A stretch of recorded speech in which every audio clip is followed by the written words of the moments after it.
to Friday. I'm here with Dr. Murphy, and we are doing Free Advice Friday, where you submit questions, he answers them. Everybody goes on about their weekend, and it is glorious. Not this weekend. Why? It's going to be 18 degrees. Yeah, it's going to be cold. Yeah. But I'm also doing the Mystery Hour this weekend, so if you're in Springfield, go to the Mystery Hour. So that's something to look forward to. A little plug. Okay. Okay, are you ready for your questions? Your first question. Is distilled water better than tap water, and why?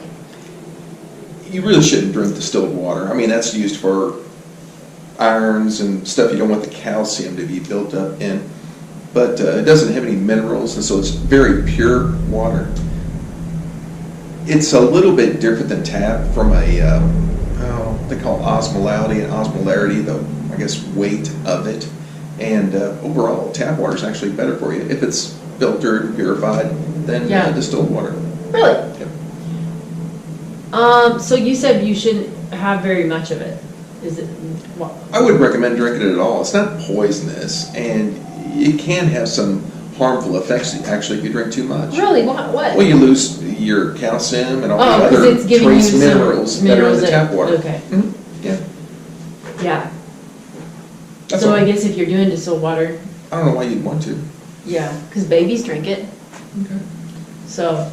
Let's go to the next question. Okay, question then.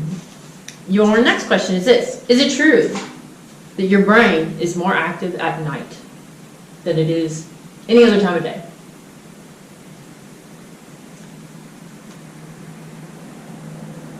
No. Not necessarily. No.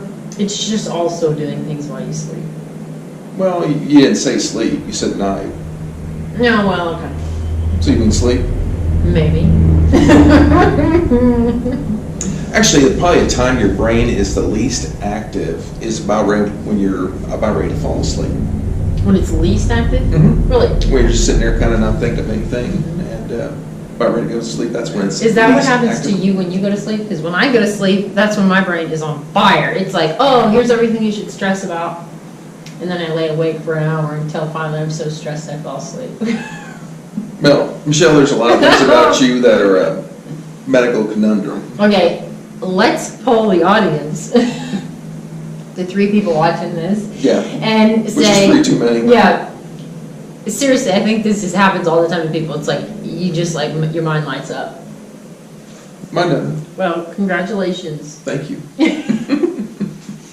So no, just other than a time right before you about ready to fall asleep, that's when it's at least active. Other than that, nighttime, daytime. If you looked at brainwave scans, without knowing what you're looking at, they look pretty similar. Oh, okay.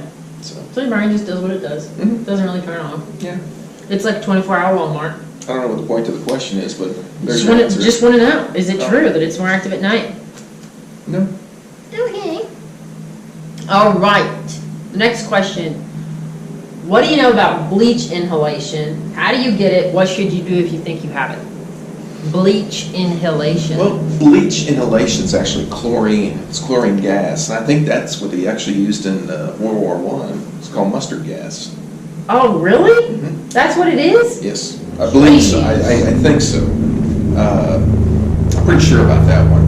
And it's a very caustic irritant. I mean, it'll actually burn your inside of your lungs. Jeez. And you'll leak a lot of fluid and bleed to death in your chest, just from inhalation. And it's in enough concentrations it'll burn your skin. You know, it's just bleach is what it is. Yeah. Pure chlorine. And a lot of swimming pools at the YMCA actually have chlorine gas injectors that they inject into the pool.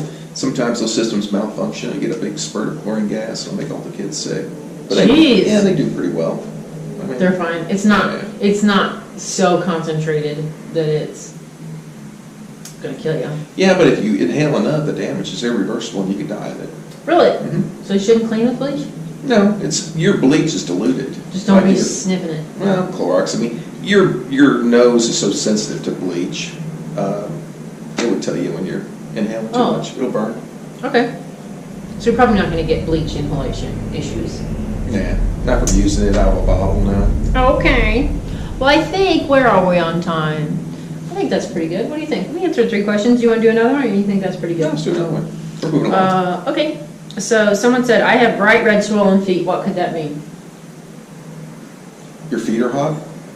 It's sweaty? No, they're red and swollen. They're bright red and swollen. They didn't say if it was hot or not. You know, blood has weight, and so typically your feet will be more red than your hands will because blood settles down. Or it could be circulatory, it could be inflammatory if it's hurting. I mean, gout can have red swollen feet. I mean, a lot of conditions, but it could also be benign. It's hard to say. Okay, so it's a little bit of a tubby. Yeah. So I guess what would you say to a person, what would you say to that person who has red swollen feet? What do they need to do? Just go in and actually see a person.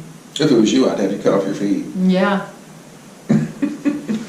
I'll just strap my nubs to one of those hoverboards Yeah, that well, keep driving other around springs and stuff you can walk around on, yeah. I'd just be hovering around all over the place. Mm-hmm. But no, I just see your family doctor and see if there's a problem with it. Okay, cool. That's it. All right. I think we'll save the rest for next time. Okay. You think that's pretty good? Yep. All right, well, there you have it. It's Free Advice Friday. Stay warm. So, yeah, stay warm, cuddled up,